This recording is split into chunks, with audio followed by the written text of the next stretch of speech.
Abra sua Bíblia, por gentileza, na primeira epístola de Paulo aos Coríntios, capítulo 11, a partir do versículo 23.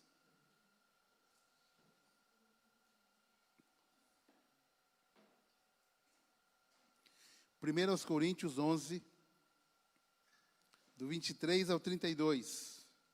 Você que não achou, pode acompanhar aqui na projeção. Diz assim a palavra do Senhor: porque eu recebi do Senhor o que também vos entreguei, que o Senhor Jesus, na noite em que foi traído, tomou o pão, e tendo dado graças, o partiu, e disse: isto é o meu corpo que é dado por vós, fazei isto em memória de mim.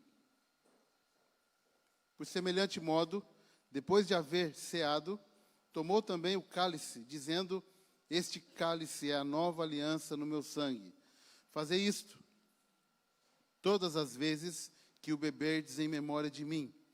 Porque todas as vezes que comerdes este pão e beberdes o cálice, anunciais a morte do Senhor, até que ele venha.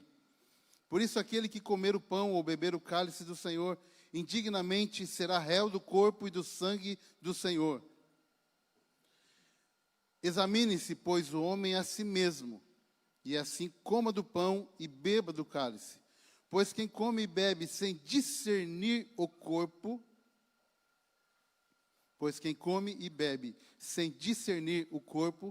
come e bebe juízo para si.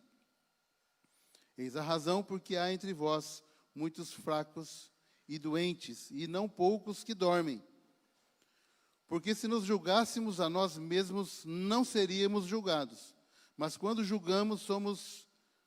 julgados, somos disciplinados pelo Senhor, para não sermos condenados com o mundo. Pai, a tua palavra foi lida e entregue a nós.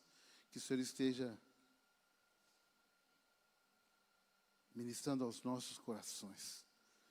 O Senhor sabe a necessidade de cada um, e que a tua palavra venha de encontro, quebrando, destruindo fortalezas, derrubando muralhas e penetrando profundamente no coração de cada um nessa manhã. De todos nós, em nome de Jesus. Embora hoje nós vamos celebrar a ceia, a mensagem que eu quero comunicar aos irmãos, ela não se restringe a esse momento no templo, a esse momento de domingo pela manhã, mas ela deve estar sempre viva nos nossos corações, todos os dias, em todos os momentos, em todos os lugares em que estivermos. O momento da celebração da ceia, ele é sagrado e muito especial. Eu creio que esse é um entendimento comum à igreja. Todos nós pensamos dessa forma, imagino eu. Não apenas faz a menção do corpo de Cristo, quando nós partimos o pão e dizemos que o corpo de Cristo foi partido por nós, mas ele testemunha a presença de Cristo na igreja. Amém? Não é apenas algo teórico, racional, intelectual, não é apenas uma informação de que Cristo, ele foi partido pela igreja, mas ao mesmo tempo ele testifica, esse momento testemunha que Cristo é igreja, que Cristo está na igreja. Através desta celebração, reafirma-se a ligação de Cristo com a igreja. A igreja é um corpo e Cristo é a cabeça, como membro, o cabeça como líder. Todavia, o apóstolo Paulo, quando ele escreve esse texto que nós lemos, ele traz algumas orientações importantes com relação a esse rito, esse momento no templo, para que seja agradável a Deus e também venha nos edificar. A Santa Ceia é um sacramento essencial, importante para a vida, para a continuidade do corpo, que é a igreja, porque traz força, energia, traz o poder de Deus à igreja, não apenas durante a celebração, mas para a sua vida continuamente.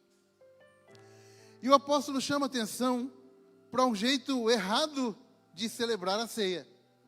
Ele fala lá que, primeiro, de um modo individualista. Olha, vocês quando se reunirem, vocês têm um costume feio, como diria minha mãe. Esse costume é muito feio. De vocês, os primeiros que chegam vão comendo, e aí os que chegam depois não têm o que comer. Então é um modo egoísta de celebrar a ceia, embora aqui não acontece isso porque é ministrado ao mesmo tempo, mas na realidade da igreja de Corinto estava acontecendo isso. Primeiro, eles estavam sendo egoístas. Segundo, eles estavam celebrando a ceia sem fazer um autoexame, sem analisar a si mesmo, examinarem a si mesmos sobre como estavam suas vidas como discípulos de Cristo. Então Paulo fala, olha, quando vocês se reunirem para a ceia, primeiro, espere todo mundo chegar, como juntos, porque a ceia é também a comunhão com Deus e entre os irmãos. Segundo, vocês estão deixando de se autoexaminarem. Aquele momento em que você para, você pensa sobre como está a sua vida. Eles estavam deixando de discernir o corpo de Cristo.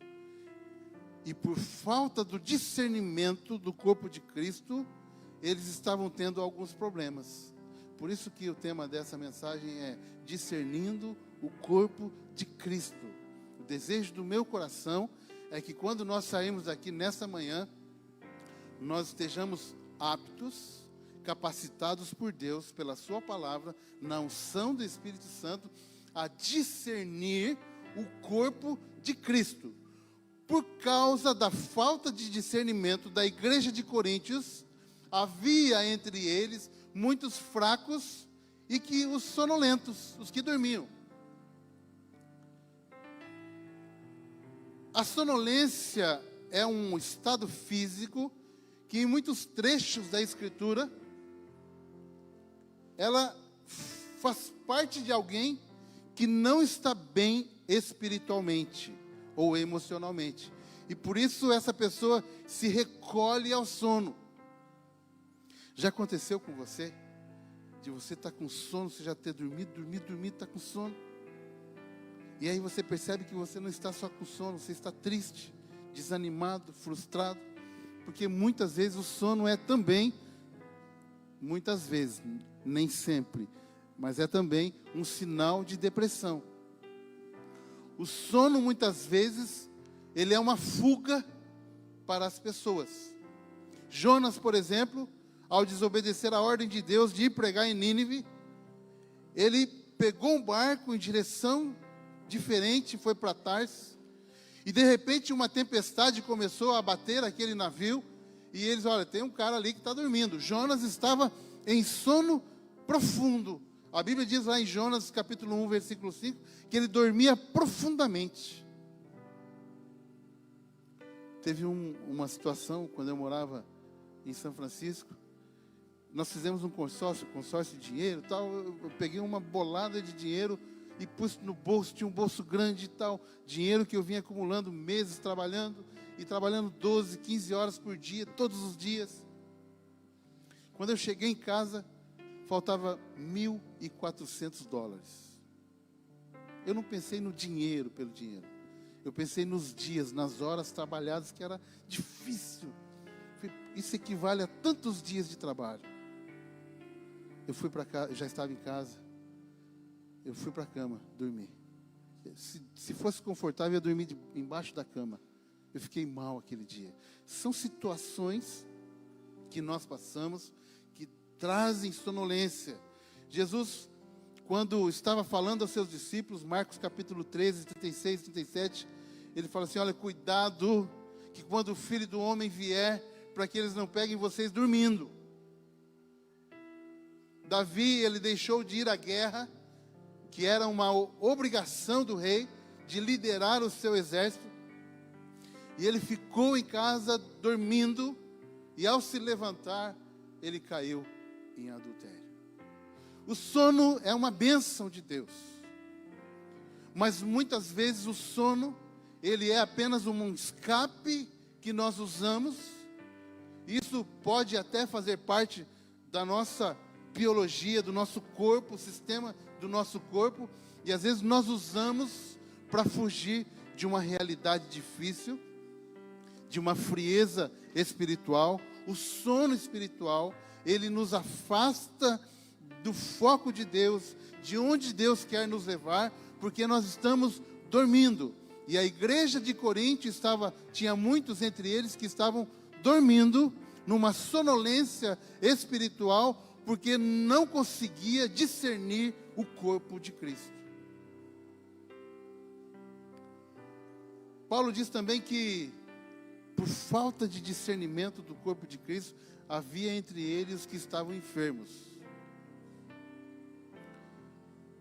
E no século 21 que nós estamos vivendo, certamente muitas doenças que às vezes existem até na igreja, são semelhantes àquelas dos dias de Paulo. A ira, a cobiça, o partidarismo, o ciúme, a falta de perdão, a baixa autoestima, a falta de identidade, a inconstância. Hoje está bem, amanhã não está. Hoje eu quero, amanhã eu não quero. Hoje eu estou caído, amanhã eu estou lá no topo e depois caio de novo. A inconstância e muitas outras enfermidades que a igreja de Corinto estava passando por falta de discernimento. Paulo não estava afirmando que a falta, agora eu gostaria que os irmãos prestassem muita atenção nisso. Paulo não está afirmando que a falta de discernimento do corpo causa sonolência e enfermidade, mas que muitos estavam enfermos e dormindo por falta de discernir o corpo. Parece um pouco confuso, mas eu vou explicar. Para isso eu fui buscar alguns significados da palavra discernir. A gente precisa fazer isso. Discernir o corpo. O que é discernir? Identificar, perceber, reconhecer. Logo, aquela igreja não conseguia identificar, reconhecer o que era de fato o corpo de Cristo. É muito comum uma interpretação em que as pessoas dizem assim: olha, você não pode tomar a Santa Ceia porque você não está bem, você pecou, você fez isso, você fez aquilo. Inclusive, se você for buscar uma interpretação nos livros aí de teologia, você vai ver que é muito comum essa interpretação, que por causa deles estarem em pecado, eles ceavam, e então trazia sobre eles enfermidades, maldição e etc. Mas na verdade, quando Paulo fala que por causa de vocês não discernirem o corpo de Cristo, é que há entre vós muitos fracos e doentes, não poucos os que deixam de dormir. Ou seja, a questão não é o estado que você está. Eu estou enfermo espiritualmente, eu estou com mágoa no meu coração, uma enfermidade emocional que atinge muitas pessoas. Então, por causa disso, eu não posso tomar a Santa Ceia.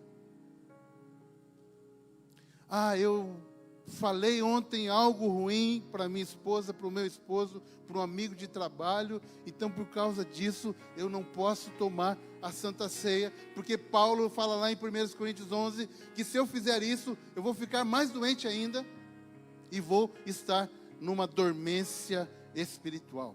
Não é verdade, não é isso o que o texto está dizendo.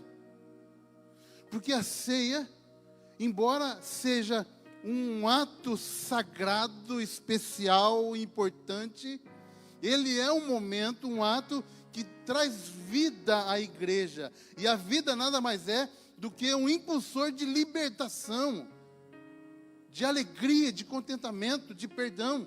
Nós não podemos ter vida sem ter perdão, sem ter um coração cheio de contentamento, de paz. Então, quando Paulo está dizendo a cada um de nós, examine-se, pois, o homem, se não me engano, versículo 28, examine-se o homem a si mesmo, e então coma do pão.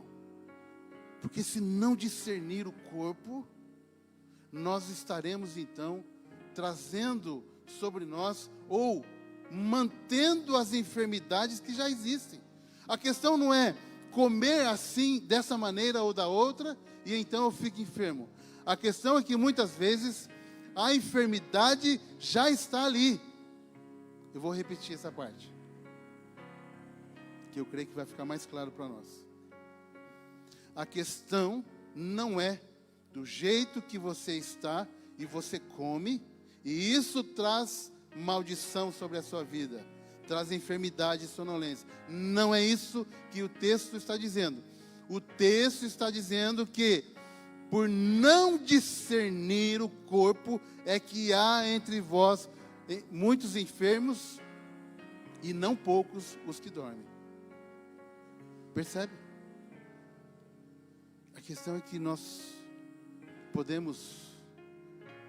é possível que entre nós haja pessoas com enfermidades emocionais. Com enfermidades emocionais. Mesmo antes de participar da ceia. Então, quando você comer, esse ato não vai trazer a enfermidade. Você já está enfermo ou enferma. Mas a palavra diz que se você e eu discernirmos o corpo de Cristo, se nós percebermos, identificarmos, conseguirmos saber racionalmente, emocionalmente, espiritualmente, qual é o poder da graça, da santificação que traz do corpo de Cristo que foi partido na cruz e depois ressuscitou ao terceiro dia, e nós nos mergulharmos nesse poder, nesse amor e nessa graça, então o sono que já existe, as enfermidades que já existem serão curadas. Quando Isaías profetiza acerca do Messias que viria, ele diz que, olha, as suas feridas, as lutas que ele passará, o sofrimento que virá sobre ele, curará as nossas enfermidades. Pastor, eu estou gripado ou gripada, eu vou sair daqui curada? Não sei, é possível. Mas você não está falando que por causa do sacrifício de Cristo todas as enfermidades são curadas? A Bíblia diz que as nossas enfermidades seriam curadas. Todas elas como? Será que Cristo estava dizendo acerca de uma gripe, de uma febre? É possível, porque o poder do nome de Cristo é um poder curador. É um poder transformador. É um poder sarador. Então pode até a sua gripe deixar de estar em você nessa manhã. Mas muito mais do que isso, Jesus quer curar o nosso coração. Sabe por quê? Porque o nó do nosso coração que sai a vida ou a morte, que nos fere, que nos mata e que fere ou mata outras pessoas, ou que traz edificação para aquelas pessoas com as quais nós nos relacionamos. Certa vez os discípulos de Jesus começaram os outros discípulos lá de João, os judeus, olha, os seus discípulos não lavam as mãos. E parece que Jesus está dando uma lição esquisita, né? Parece que está falando assim, não precisa lavar a mão. Ele não está dizendo isso. Ele está indo além. E o que eu gosto de Jesus é que ele vai além daquela interpretação medíocre, comum. Ele está dizendo, olha, muito mais do que lavar as suas mãos, porque os discípulos, quando eles saíam às ruas, eles voltavam, eles lavavam as mãos várias vezes, o antebraço, o braço, o cotovelo. Agora nós estamos puros, mas lá dentro era um sepulcro caiado. Jesus está dizendo assim, olha, é do coração, não é da boca. Aliás, não é das mãos que trazem impureza, mas é a boca, porque a boca traz o que vem lá de dentro, é do coração que sai a mentira, o adultério, a prostituição, a lascívia e todas essas doenças que eu citei ali, a ira, a contenda, o partidarismo, o ciúme. Ou seja, Jesus morreu para que você e eu sejamos curados daquilo que nos impede de relacionar primeiramente com Deus e de nos relacionar com as pessoas.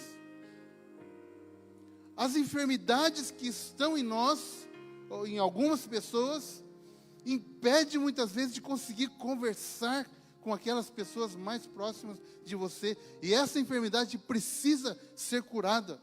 E ela só será curada a partir do momento que você e eu discernirmos o corpo de Cristo.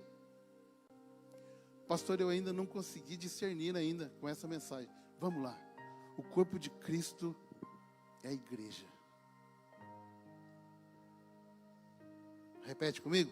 O corpo de Cristo é a igreja. E a igreja, agora não precisa repetir, mas a igreja é muito mais do que uma denominação. A CCR é bênção na minha vida e na sua vida. Amém? Mas a igreja é mais. A igreja de Cristo é mais. A igreja de Cristo que está aqui nessa manhã é a mesma que está presente no Japão, na Coreia, na China, nos Estados Unidos, no Vietnã, no Iraque e por aí afora. Nós temos irmãos no mundo todo. Essa é a igreja pela qual Cristo morreu. Ou seja, Cristo é a igreja. Por isso, nós não podemos, é impossível, eu e você, servirmos a Deus se nós não estivermos inseridos na igreja. É impossível isso. O pastor Vanderlei conversava com o Leizão ali fora hoje, e eu cheguei e já estava uma conversa em andamento. Não provoquei essa conversação, que tem muito a ver com a mensagem da igreja flutuante, né? Pessoas que, não vou naquela igreja ou naquela outra, porque lá eu não gostei muito do pastor, eu não gostei muito do fulano, o meu líder fez isso, eu acho que fala de dinheiro, não fala de dinheiro, eu não gosto do louvor e etc. E aí vai numa igreja, vai numa outra, vai numa outra. E hoje é muito comum, no Brasil e no mundo, pessoas que ficam em casa ouvindo, não é cultuando. Porque o culto é mais do que isso. Ouvindo mensagens que são pregadas, cultos online, que não é pecado em si. Eu não posso ligar a televisão que tem um culto lá, estou pegando. Não é nada disso. É que igreja é muito mais do que isso. Igreja é viva, é dinâmica, é relacionamento. Igreja é estar, é ser. E para ser eu preciso estar. Igreja é estar junto, é unidos. Jesus fala lá em João 14, 15, eu sou a videira e meu pai é o lavrador. Eu estou ligado ao meu pai e vocês são os ramos, os galhos, para que vocês estejam na igreja, estejam ligados em mim, porque eu sou a igreja, o meu corpo, do qual eu sou cabeça, dizendo Jesus. Vocês precisam estar inseridos, grudados, fundidos a esta igreja que Ele nos colocou. Não foi você que colocou a si mesmo.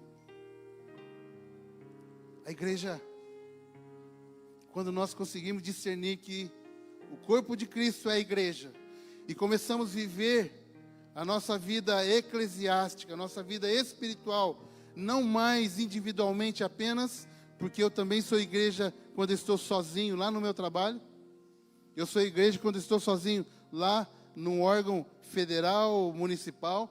Eu também sou igreja quando estou na rua, caminhando. Eu sou igreja quando eu estou no meu trabalho, numa roda de amigos, numa roda dos esclarecedores e não dos escarnecedores.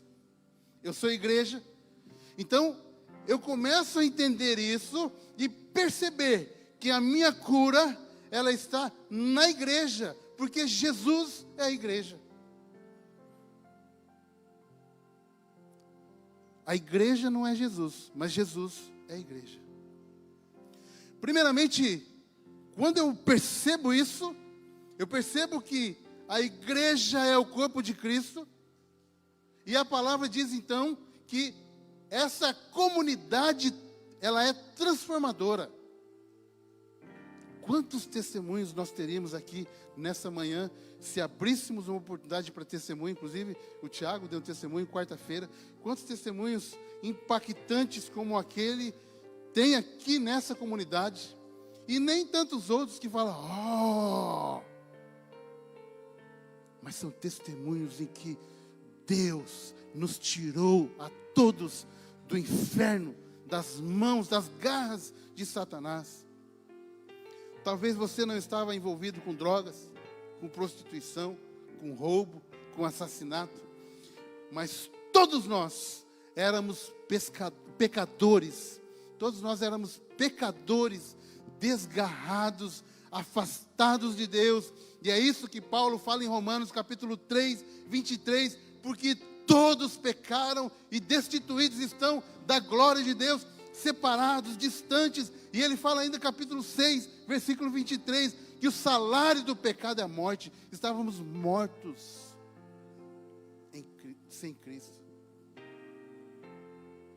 E mais à frente, o mesmo apóstolo Paulo, Efésios capítulo 2, versículo 1, mas Ele nos deu vida. Ele nos deu vida. Não importa o que você estava fazendo, se era pouquinho ou se era muito, você e eu estávamos mortos nos nossos delitos e pecados, mas Ele nos alcançou e nos deu vida e nos inseriu na igreja, para que aqui, nesse ambiente de igreja, igreja de Cristo, todos nós fôssemos transformados. E a transformação não é pela quantidade que você vem no culto, pela quantidade do seu dízimo oferta, pela quantidade que você faz oração de joelho ou em pé. A transformação é pelo poder do Evangelho. E Paulo fala em Romanos capítulo 1, 16, pois não me envergonho do que? Do Evangelho de Cristo. Sabe por quê? Porque a transformação para todo aquele que nele crê. É o Evangelho que nos transforma. E ele nos transforma dentro da igreja. Isso precisa ficar claro para nós. O corpo de Cristo é a igreja. E para ser transformado eu preciso estar. Não espere, eu vou deixar de fazer isso ou aquilo. Eu tenho um vício lá, eu não posso ir na igreja porque eu venho como estou. Lembra daquela música antiga? Eu venho como estou.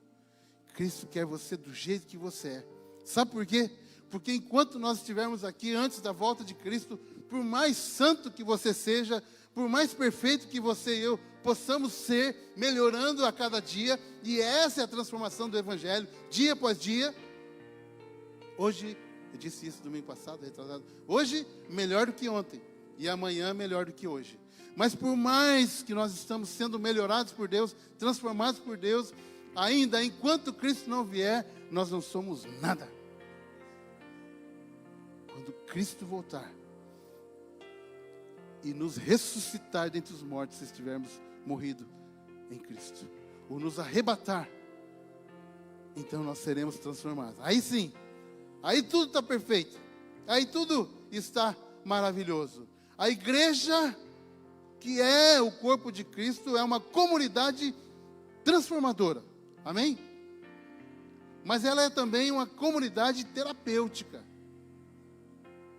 Quando você está doente, você faz o quê? Você vai no hospital.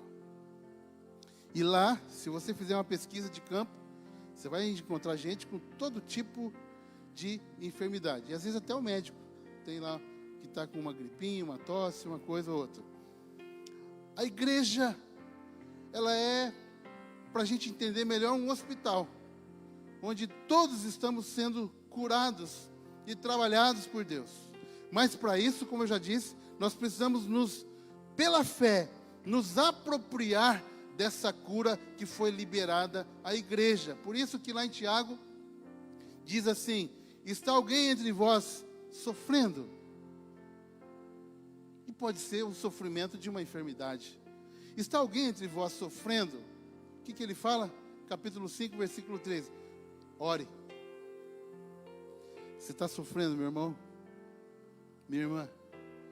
Quando terminar o culto, pode procurar o pastor, os líderes de célula, pode procurar o irmão, uma irmã, falar: ore por mim.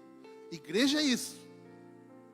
Um orando pelo sofrimento do outro. O mesmo texto fala: se tiver alguém alegre, cante louvores a Deus.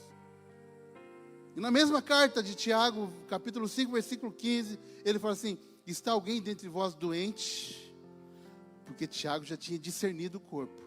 Ele sabia que o poder que emana da cruz, porque Cristo foi partido ali e morreu ali, o poder para a igreja era um poder curador.